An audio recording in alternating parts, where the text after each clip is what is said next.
Bueno, muy buenas tardes y en primer lugar, mil gracias por vuestra participación. Es un verdadero honor y una alegría para mí contar con dos auténticos invitados de lujo en el Festivaleñe, Marco Beckling y Niklas Mack.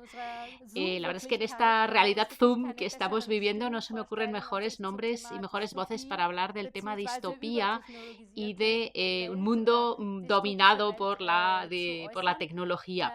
Estoy segura de que vuestras últimas novelas, Quality Land de Marco Beckling de 2017 y Quality Land 2.0, que se acaba de publicar, y Tecnoforia de Niklas Mack, que es de marzo de 2020, si digo bien. Vuestras dos novelas, si no se han convertido ya en clásicos de la distopía, van a tardar poco en serlo, porque realmente en ellas tenemos uno de estos ejemplos de que la realidad supera cualquier ficción, porque son dos obras escritas antes del confinamiento y antes del mundo Zoom. Por otro lado, bueno, este análisis de la realidad, esta descripción de la realidad, nos parecía mucho más creíble en forma de novela distópica que si nos la hubierais presentado en forma de una novela normal. Es muy curioso que esto de alguna forma con las distopías, con la ciencia ficción, muchas veces pasa. No parece creíble cuando la encontramos sin disfrazar, por así decirlo, ¿no? Sin el disfraz de lo grotesco.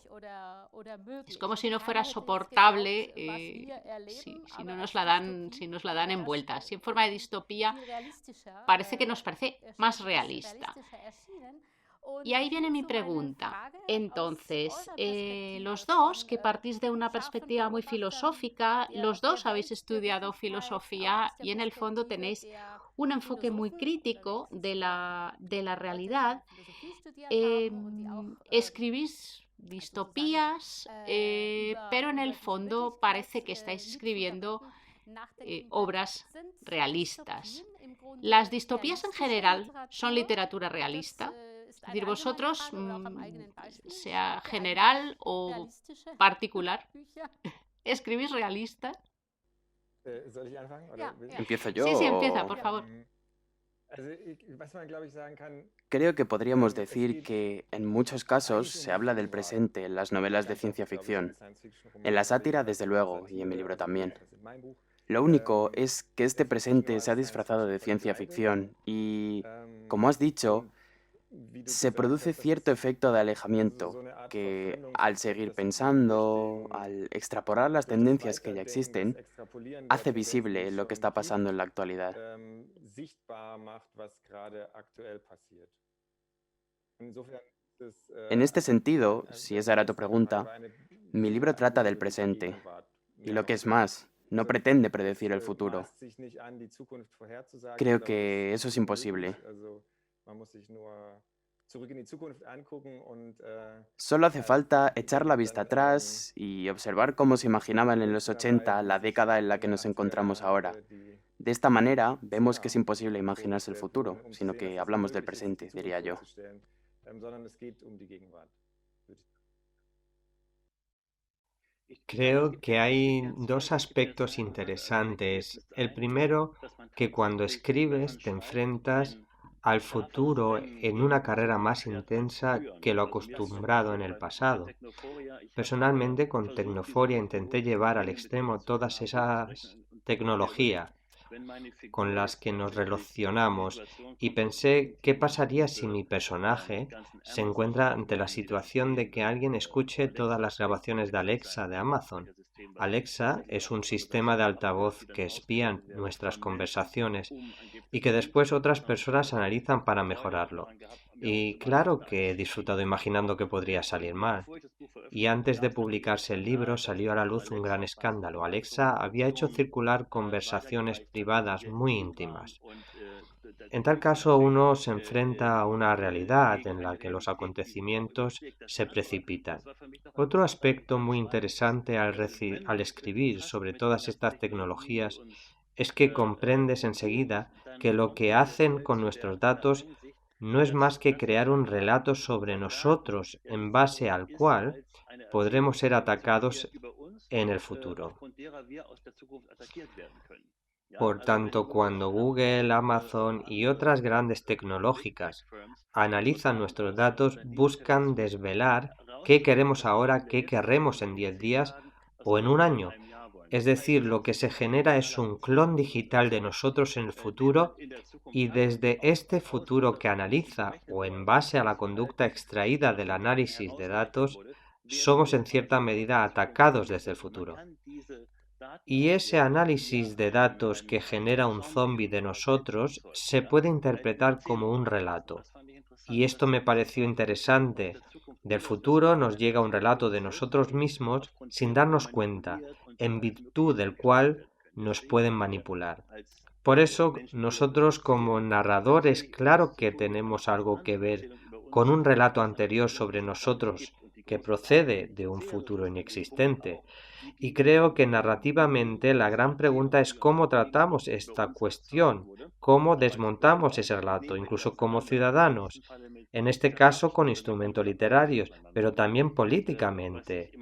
En España se intenta, en Barcelona, por ejemplo, los comisionados digitales como Francesca Bria han llevado a cabo una cosa extraordinaria, y es obligar a las grandes multinacionales a ceder los datos a la administración local, en lugar de renunciar y dejar que construyan con ellos su relato. Por eso, un punto importante es que nos atacan desde el futuro con un relato ficticio sobre nosotros. Sí, bueno, hemos llamado esta sesión broma, sátira, ironía y sentido profundo, haciendo un juego de palabras con la comedia alemana.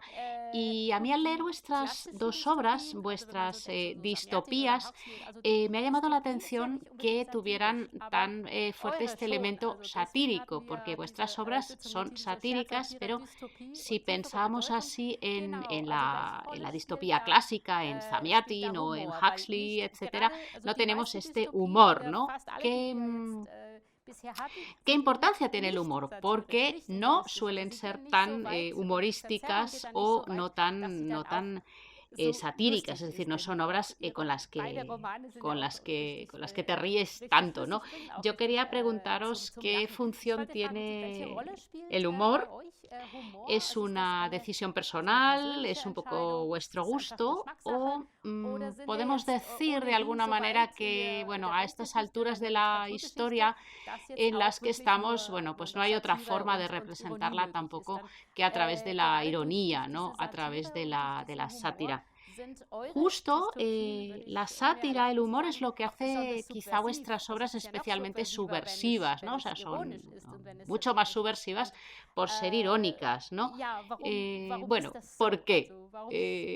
¿Por qué ese gusto por el humor, por lo subversivo, etcétera, en vuestras obras, ¿no? Bueno, como estamos en España, podemos mantener perfectamente, interrumpiros, no hace falta mantener el orden, me podéis interrumpir a mí si digo alguna tontería, es decir, no hace falta que vayamos ahí como autómatas. ¿Por qué el humor, no? ¿Qué función tiene en vuestro caso? Creo que yo no puedo escribir sin humor. Y creo que esta tradición ya existía en la sátira. Por ejemplo, yo describiría la obra de Huxley como sátira. Hay muchos elementos graciosos en Un Mundo Feliz.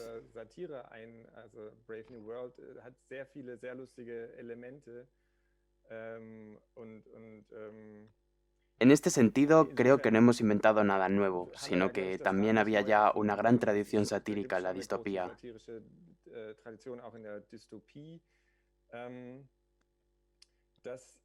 Al hablar de esto, se me viene siempre a la mente una escena de Harry Potter en la que hay unos Bogarts o algo así que representan el miedo más grande, y para luchar contra ellos hay que ridiculizarlos.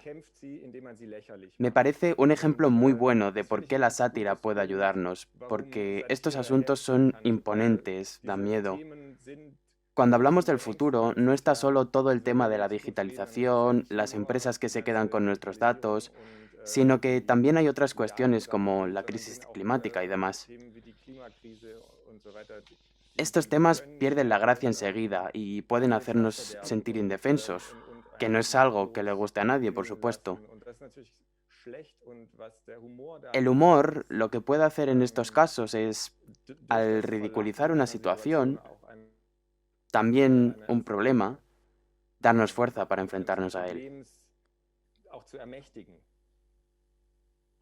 Bueno, sí, opino lo mismo. Creo que todas las distopías más amargas tienen un lado burlesco y al menos oscuro y divertido. Un cuento que siempre me ha influido es La pradera, de Bradbury. Trata de un hogar automatizado en el que la educación se entrega a una máquina que ataca y encierra a los padres en una habitación. Incluso en este caso, que acaba con el final de los padres, se aprecia un humor oscuro. Otro aspecto donde no se puede encontrar sentido del humor es en Silicon Valley. De allí puede llegar cualquier cosa menos humor. Se trata, al fin y al cabo, de una zona sin humor ni risa. Y lo que proviene de allí se relaciona con aspiraciones utópicas de mejora y salvación del mundo, con un discurso que oscila entre el pathos y la angustia. O bien se nos dice que el mundo se muere, pero gracias a esta app podéis analizar cada mañana el sueño y el riesgo de infarto. Todo esto se presenta ininterrumpidamente sin ironía. Es decir, se trata de atemorizar al consumidor y a su vez afirman que con nuestra interconexión digital se puede salvar el mundo y todo con un enorme pathos. Y claro, solo podemos enfrentarnos con el humor a todos esos robots serios porque no lo entienden. Por ello, como ha dicho Mark V, necesitamos una estrategia de empoderamiento y también educativa. El decir que esa tecnología es buena y salva al mundo solo si funciona. Y hemos visto cuántas veces se estropea el móvil y se comporta de forma surrealista y por tanto muy humana. Y todo esto lleva a un inmenso caos al estilo de Jack Stati. Y por supuesto, en todo esto hay que ver algo liberador, y es que al fin y al cabo la experiencia humana es algo que las máquinas no pueden simular, y parte de esta experiencia es el humor a la hora de manejar el fracaso. Ellos se bloquean los ordenadores, nosotros no. Uno de los vídeos más graciosos que he visto estos años lo utilizó un anuncio de Amazon, de los paquetes que se reían así. Y había un momento en que bajaba el volumen de esa música de anuncio tan típica de las empresas de Silicon Valley y le metían por debajo una banda sonora de película de terror. Solo había cambiado la música y de repente el anuncio daba muchísimo miedo. Creo que es justo eso a lo que te referías. Este dramatismo invita a aflojar un poco la tuerca del humor y ver cómo se desmonta todo. Sí. También si comparamos con el manejo que hacen los niños de la tecnología, ahora es lo mismo que hacía antes los niños no tan sensibles con los hámster. Pinchaban la jaula para ver su reacción. Así actúan también con Alexa y otros dispositivos y consigue casi sacar de quicio al ordenador. Y esto sería una forma de venganza contra la máquina. Rage Against the Machine, que además es divertida.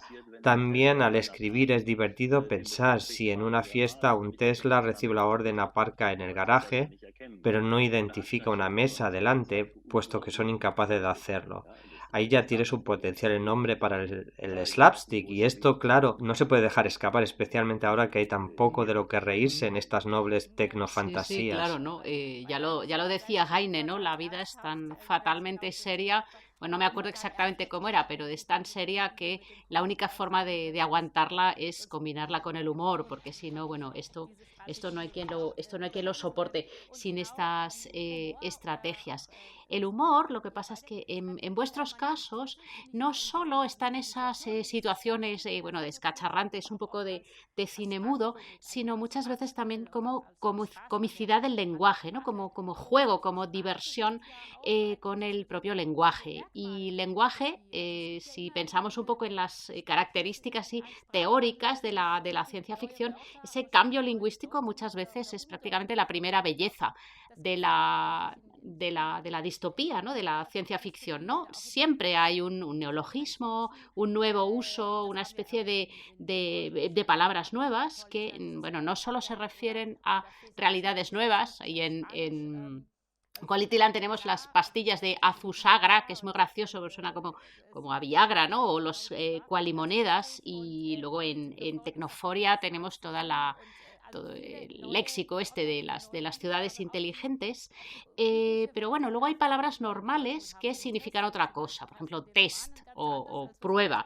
Es decir, ahí en las novelas no es lo que tenemos ahora en nuestra realidad cotidiana, ¿no? A mí me intriga cómo trabajáis vosotros con el lenguaje, ¿no? Cómo construís vuestros mundos, pero desde el punto de vista del trabajo con la lengua, ¿no? De ese juego lingüístico. No sé si lo hacéis de manera intuitiva o lo investigáis mucho, ¿no? Bueno, ¿cómo lo hacéis? A mí es que me intriga mucho precisamente este tema expresivo, ¿no? ¿Qué hacéis?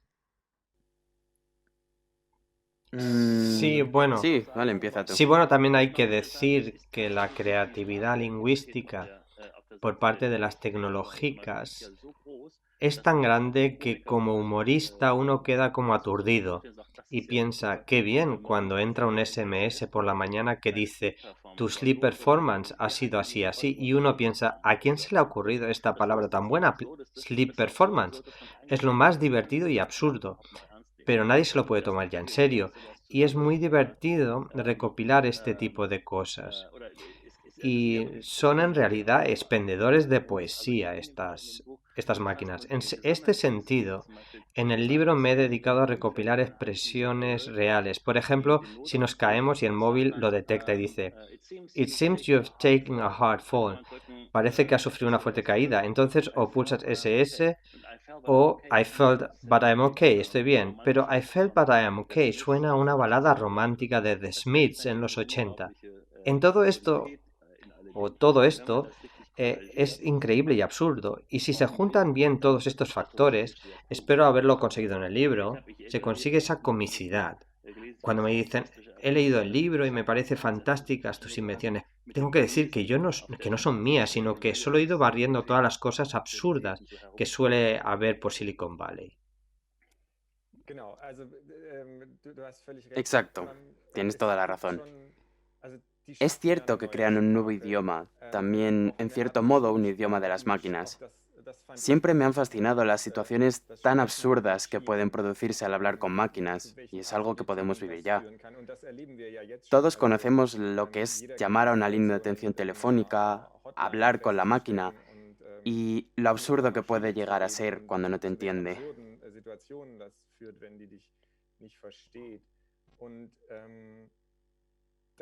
Pasando a tu pregunta de por qué esto aparece siempre en las distopías, creo que no hay duda de que es un fenómeno muy conocido que el poder se manifiesta en el lenguaje.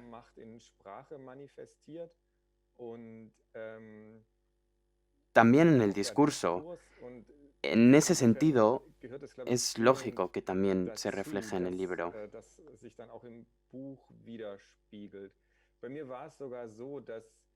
En mi caso, el núcleo, la primera idea para Qualityland, fue que hay un Estado que está centrado en la economía y que cambia el nombre de sus ciudadanos y les pone de apellido a la profesión de su padre.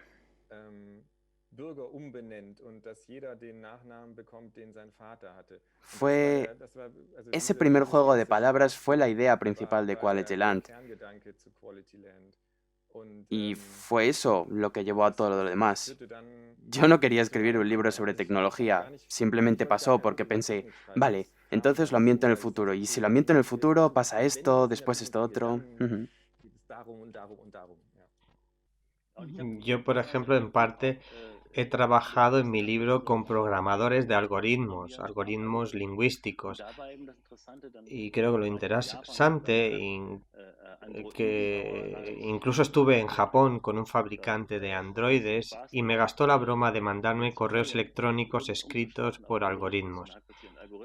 Durante bastante tiempo no lo noté, hasta que llegó un punto en el que los mensajes se volvieron violentos. El algoritmo decía, voy a ir a tu casa a zurrarte. Y le pregunté, ¿qué ha pasado? Y me contestó que era un algoritmo que a partir de las respuestas de usuarios de Internet calcula cuál sería la respuesta más probable. Esto quiere decir que junta todas las respuestas posibles en el mundo y por lo visto se trata de un mundo muy violento. De ahí que el algoritmo, llegado a un punto, te dice, puedes venir a casa y después te amenaza con voy a ir a tu casa y a ser violento contigo. Y lo interesante es que al final el algoritmo solo suma todas las conductas humanas y predice. Algo que siempre me asusta cuando alquilo un coche, no me gustan los coches nuevos. Por eso conduzco usados, pero a veces alquilo un coche. Pues bien, cuando haces alguna tontería al volante se enciende una taza de café y un mensaje, atención, cansancio, descanse. Esto indigna. Tú no me vas a decir cuándo debo descansar, pero los juristas nos dicen que en caso de accidente la aseguradora puede leer los datos del coche y te puede decir que el algoritmo te dijo que descansaras. Entonces tendrás que demostrarle a la máquina que no estás cansado. Y esto no tiene gracia porque antepone a la evaluación humana de una situación la máquina incluso jurídicamente.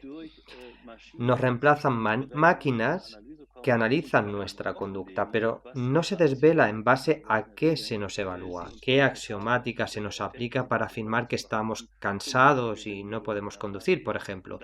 Y esto es lo que en esencia da un poco miedo, porque no es humor, sino que es literatura de terror, por así decirlo, y creo que en ambos casos. Sí, desde luego. Creo que esto que has mencionado del coche son justo estas paradojas que creamos, que luego se leen. Y, por ejemplo, en Quality Land, los padres pueden inyectar chips de hormonas a sus hijos, con los que después pueden calmarlos cuando se enfadan y hacer que se queden dormidos.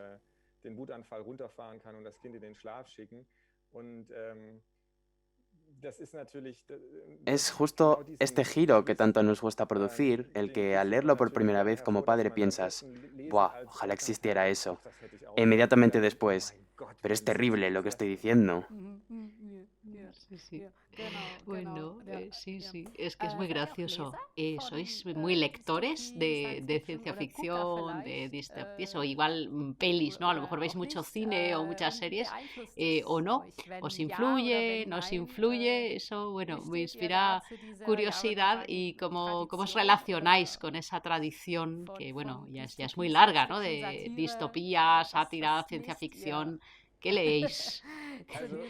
¿Qué os gusta? Sí. A mí sí me gusta leer ciencia ficción. De hecho, mientras escribía Quality Land, he vuelto a leer mucha ciencia ficción.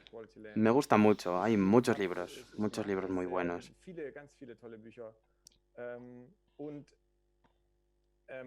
Por supuesto, siempre se intenta crear algo propio, no copiar lo que han hecho otros, eso está claro. Y una cosa que me pasó a mí mientras escribía es que me daba pánico cada capítulo de Black Mirror. Porque casi había acabado de escribir el libro cuando se estrenó la última temporada de Black Mirror. Y mientras veía cada capítulo pensaba, no, yo también he metido eso. Quizá también te haya pasado a ti, no sé. Sí, Black Mirror era una historia traumática que no terminaba nunca. Piensas que en 20 minutos se acaba, pero lo terrible con esas series es que, bien mirado, si una idea es buena, aguanta un mes hasta que llegue otra, mientras que publicar un libro tarda mucho más. He citado antes a Bradbury, aunque vengo realmente de la arquitectura, y me he interesado por historias sobre viviendas que hacen cosas raras.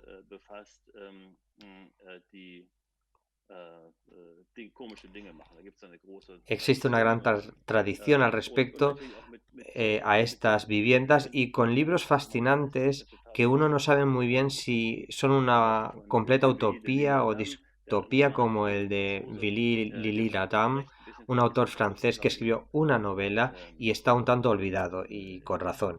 Hoy en día se le denominaría un autor antifeminista, ya que en la novela se construye una mujer y eso hoy en día no se podría leer. Pero lo interesante de este libro, La Eva Futura, es que Edison está disgustado, no sabe qué inventar tras la bombilla y un conde enamorado le pide una copia de su amada. Esto en parte es humor viejuno, pero lo interesante de todo esto es que no se sabe si se trata de una completa utopía o distopía. Y lo que me interesa es justo esa indefinición que tenemos hoy en día, cuando no sabemos si esto es la salvación de la humanidad o su fin definitivo. Y en Tecnoforia empiezo con una historia auténtica, un plan del siglo XIX, que es inundar la depresión de Catara, del desierto de Egipto.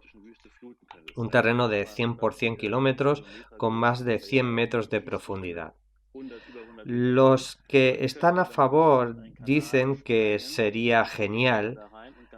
Así tendríamos un montón de energía hidráulica para todo el norte de África. La temperatura bajaría, especialmente en la franja sahariana, que dentro de 5 o 10 años, da igual lo que cojamos el avión o el coche, hará tanto calor que 150 o 200 millones de personas abandonarán esa región porque la temperatura es insoportable para el cuerpo. Se forman nubes encima de ese nuevo mar, el desierto del Sáhara se vuelve fértil, se puede construir ciudades inteligentes, crear un mundo nuevo y maravilloso. Los partidarios de este plan, que como digo existen, dicen que así se podría frenar el aumento del nivel del mar y tener 100 años de tranquilidad pese a que los polos se derriten. Esta es la visión tecnofórica, pero hay otros, los permaculturalistas, que dicen que ni hablar, que mejor no intentarlo. Luego no sabemos hacia dónde van las nubes y si van hacia Italia y tienen 100 años de lluvia, así que no es fácil decidir. ¿Es ese plan la solución de muchos de nuestros problemas sociales, migratorios, ecológicos? ¿O es una visión en la que dentro de 50 años diremos a quién se le ocurrió esa idea absurda? Hoy no lo podemos saber. Hay buenas razones para las dos cosas y creo todos están ahora con grandes fantasías de Silicon Valley, de chips implantados y esas cosas con las que sueña Elon Musk. En general, creo que la solución a muchos de nuestros problemas, o al menos el primer paso, es incierto y eso siempre me ha parecido interesante, también en mi libro. Lo que estoy describiendo es una distopía, una utopía, es una utopía con fallos, aunque sea el camino correcto, o son estas las primeras señales de alarma de un mundo catastrófico. Sí, sí, sí. La palabra miedo creo que ha salido ya y hasta me atrevería a decir que los dos lo habéis dicho. Y bueno, claro, en ciencia ficción está muy estudiado también por la crítica, ¿no? Cómo estas distopías reflejan los miedos, ¿no? La estructura social de una época y los miedos, ¿no? Y bueno, aquí si los sumamos todos, pues casi podemos reconstruir la historia del siglo XX, ¿no? Tenemos aquí pues de todo, ¿no? El totalitarismo, la catástrofe natural, dictadura del cuerpo, muertos de hambre que nos quieren invadir, bueno, de todo, ¿no? Y de alguna manera, si llevamos esto a un denominador común, nos sale el tema de la dictadura, ¿no? Parece que siempre tenemos una especie de miedo de una dictadura, ¿no? Y en los vuestros quizás sería una dictadura de la técnica. Bueno, ¿qué va a venir ahora, ¿no? ¿De qué podemos tener miedo? ¿O qué miedo no se nos ha ocurrido todavía? Bueno, queda algo de lo que podamos tener miedo todavía que no nos haya pasado, obviamente al margen de la pandemia, pero bueno, ¿qué sería lo próximo, ¿no? La próxima distopía, ¿no? O igual, bueno, igual estamos ya de vuelta de todo, ¿no? Y ya estamos, que nos ha pasado todo lo peor. Creo que nunca alcanzaremos ese punto. Yo diría que estamos metidos de lleno en la próxima distopía, en la realidad. con el miedo a la pandemia, el miedo al virus. Me gustaría puntualizar que yo no hablaría de una dictadura de la tecnología, porque creo que es importante, y cuando escribía el libro también consideraba importante, que la tecnología en sí no es mala. La tecnología también puede ser fantástica. Como ha dicho Niklas, no se sabe si esta tecnología nos va a liberar, nos va a esclavizar. Es algo que aún no está decidido.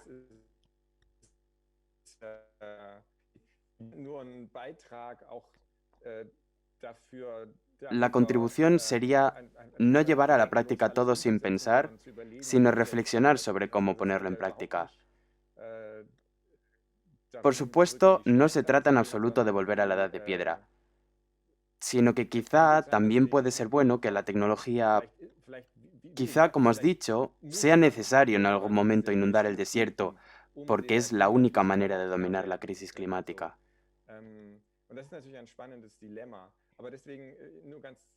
Es un dilema interesante, y por este motivo quería apuntar que no se trata...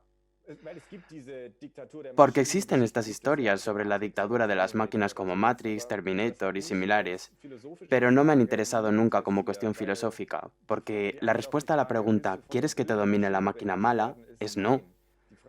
Mucho más interesante sería la pregunta ¿quieres que te domine la buena? Esa pregunta está muy bien, pero otra cuestión es para quién trabaja la máquina. Y pienso que en las películas que tú has citado, Matrix y así, no se plantea bien la cuestión. Y en ese tipo de películas conformes con el capitalismo, se deja de lado la pregunta axiomática de quién ha programado todo esto. Pienso que no se puede hablar de distopía y angustia, y creo que en los últimos 40 años hemos retrocedido en esta cuestión, sin hablar de los sistemas políticos que hay detrás. Y claro, ahora tenemos películas como The Big Take en América, que reflejan el hundimiento del Estado como institución, mientras las empresas asumen sus funciones. Por otro lado, en China surge el Big State, un Estado que se apropia de la tecnología para manipular a su antojo a la población. Ambos casos son, por así decirlo, sistemas extremadamente distópicos con una base política. Lo distópico no es la tecnología, sino la política subyacente. De ahí que podamos decir que en toda distopía se puede o debería vislumbrarse el núcleo de una alternativa. Por ejemplo, en Europa y África todavía no se ha llegado a los niveles de progreso de América y China, y esto nos permite afirmar que toda distopía tiene un potencial utópico, y por descontado se puede hacer otras cosas con estas tecnologías y lo que es lo tiene que demostrar finalmente la política. Y por ello todas las catástrofes que acabas de citar están indirectamente relacionadas con un sistema político basado en explotar recursos, acumular capitales y mano de obra en las ciudades. No es una crítica a la técnica, sino hacia aquellos que tienen intereses ocultos más allá de la técnica y atacan a los sistemas que de por sí ya son inestables. Y eso es lo fascinante. Y si hay algo así como la relevancia política de la literatura, lo debemos encontrar ahí, en criticar el trasunto del sistema. Exacto. Por ejemplo, la automatización del trabajo solo supone este problema tan grande porque dependemos del sistema de trabajo remunerado. En sí, es fantástico que haya máquinas que nos quiten el trabajo, pero solo es fantástico si las máquinas no son todas de Jeff Bezos, por ejemplo. Bueno, sí, sobre todo si los beneficios de producción y robotización se distribuyen y no se monopolizan. Sí, claro, lo que acabas de decir, acabar con el extrañamiento debido al trabajo asalariado es una antigua utopía protosocialista que va incluso hasta New Babylon. Se trata siempre de ideas como dejar a las máquinas que se ocupen del trabajo más duro para poderse dedicar a las cosas agradables. Pero todos, Y esto es, por tanto, una de las grandes cuestiones de la técnica, si se benefician unos pocos de la tecnologización o si se puede extender el bienestar a todos y contribuir a la redefinición de los valores. Claro. Bueno, de esta técnica, claro, en vuestras novelas hay muchísimos ejemplos, ¿no? Y bueno, quizá para cerrar me atrevería a pediros que nos leyerais cada uno un fragmento de vuestras novelas, porque nos hace ahora ya mucha ilusión tener un poquito aquí para abrir las orejas, un fragmento que nos pudierais leer, ¿no? Yo creo que es una buena forma de cerrar y bueno, sería un poco casi mi última pregunta, porque bueno, si no nos podríamos tirar aquí todo el fin de semana, pero bueno, tampoco quiero yo reteneros, que está claro que tenéis muchísimas cosas que hacer y que contar. Pero bueno, vamos a leer un poquito de lo que está escrito y bueno, muchísimas gracias. Vamos a volver a hacer, si queréis, el orden que teníamos desde el principio. Y bueno, aquí tenemos Quality Land en traducción española de Carles Andreu. Sí, es un fragmento de Quality Land. He escogido el capítulo 1, que creo que funciona sin mayor aclaración. Se titula ¿Qué será? Denise se acaricia dulcemente el vientre hinchado. ¿Y bien? ¿Puede decirnos ya qué será? El ginecólogo echa un vistazo al monitor. Sí, por supuesto. Siempre y cuando lo quieran saber. Muchos padres prefieren que sea sorpresa. Nosotros queremos saberlo, ¿verdad, Martin? Martin masculla algo incomprensible, pero asiente con la cabeza. Está agotado. Ha sido un día muy largo y solo desea que se termine. El médico carraspea y dice: seguramente será una trabajadora sexual adicta a las drogas, sin contacto con su familia, con depresiones esporádicas recurrentes y una marcada predilección por las antiguas comedias románticas protagonizadas por Jennifer Aniston. ¿Cómo dice?, pregunta Denise. Aquí tienen el pronóstico de su biografía. Como pueden ver, sus problemas empezarán durante la segunda fase de formación, cuando tendrá que repetir 2 cursos. A los 13 años cometerá el primer intento de suicidio, pero como ya lo sabemos, podremos actuar preventivamente. Primera relación sexual a los 15, un hombre mayor, seguramente uno de sus profesores, una figura paterna. Y entonces, con 17... Bueno, en realidad tampoco quería tantos detalles, dice Denise. Por supuesto, se trata de un cálculo basado en toda la información disponible. También puede resultar de otra manera, aunque esta es la biografía más probable. ¿Es demasiado tarde para un aborto?, pregunta Martin. ¡Ay, de verdad!, bufa Denise. Pero, ¿en qué información se basa?, pregunta entonces, dirigiéndose de nuevo al doctor. Tiene que haber algún error. La proyección se basa en las pruebas que le hemos realizado a su hija y en toda la información disponible sobre sus circunstancias vitales externas. ¿Con eso se refiere a nosotros dos?, pregunta Denise. ¿Las circunstancias vitales externas somos nosotros? Escuche, dice el ginecólogo. Yo tampoco sé exactamente de qué forma calcula el sistema sus pronósticos. Lo único que sé es que acierta con una frecuencia asombrosa. Niklas, ¿qué nos lees?